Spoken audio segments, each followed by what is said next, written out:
My history project is about John Robert Tomlinson, my great-great-grandpa. He was born in 1883 and died in 1945.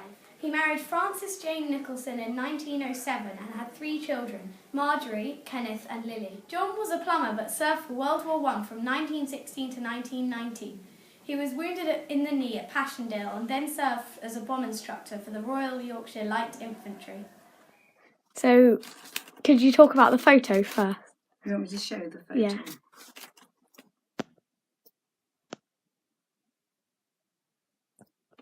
You got it? Yeah. So that is my mother. Okay. Yes. Your great-grandmother. Marjorie. Marjorie. Yeah. Her sister Lily and her brother Kenneth. And these are her parents, Frances Jane and John Robert. And John Robert was born 1883 and he died in 1945. And he is my earliest memory of when I was 3. And she was born also 1883 and she died when she was 96 in 1979. She lived a long life. So he was the one. What do you want to know now? About in the war. So he's got his uniform on. Those are his sergeant stripes. He didn't have his belt on. My mother always wondered why he hadn't got his belt on in the picture. But now I've just learned that Uncle Peter, I think, has got his belt. So I don't know the story of the belt. So my grandfather was called up in 1916. It was a bit late in the war, halfway through the war, because he was not a very young man and he'd got a family and they were called up later.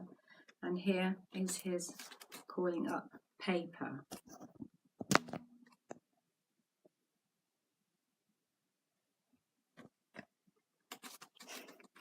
It says at the bottom, you will bring your marriage certificates and children's birth certificates with you. You should present yourself at the Drill Hall, Windermere, on the above date, not later than 9 a.m.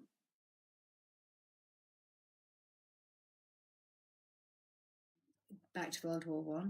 Communications along the battlefront were very, very difficult. Sometimes it took, because there were miles, the front was miles long, and sometimes it took days for one message to get from one general to another.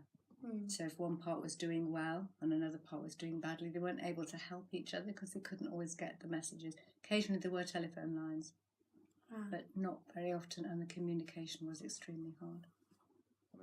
Okay, so this is now from my brother, who remembers a bit more of me. They have got my grandfather's belt that wasn't on the picture, but he has got it.